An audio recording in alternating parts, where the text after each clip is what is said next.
আসসালামু আলাইকুম। কি অবস্থা সবার? আজকে আমি একদম সিম্পল করে গরুর মাংস রান্না করে দেখাবো, তাই সব কিছু রেডি করে নিয়েছি।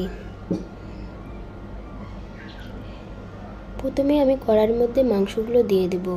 তারপর হলুদের গুঁড়ো, মরিচের গুঁড়ো, জিরে গুঁড়ো, লবণ, পেঁয়াজ বেরেস্তা, আদা রসুন পেস্ট, পেঁয়াজ কুচি, একটা বড় সাইজের আলু কেটে নিয়েছি, ওটাও দিয়ে দিব, পরিমাণ মতো তেল, আর সাথে 1 গ্লাস দুধ দিয়ে ভালো করে মাংসটা মাখিয়ে নেব।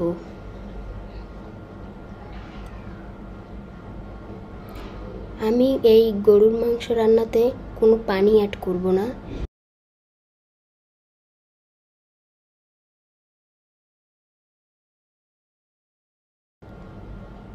এক গ্লাস দুধ নিয়েছি, আর মাংস থেকে যে পরিমাণ পানি বের হবে ওগুলো দিয়েই মাংসটা আমি রান্না করব।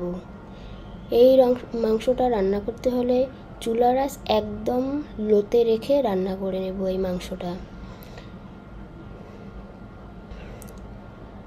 আপনারাও একদিন ট্রাই করে দেখতে পারেন। এই মাংসটা খেতে ভীষণ মজা লেগেছিল। একটু পরপর নাড়তে হবে যাতে নিচে লেগে না যায়।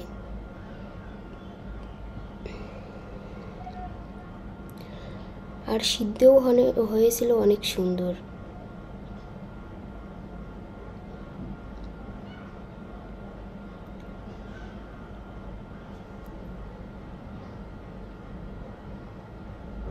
দেখতেই পাচ্ছেন কতটা সুন্দর হয়েছে।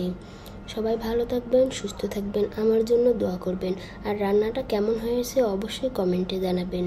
আসসালামু আলাইকুম।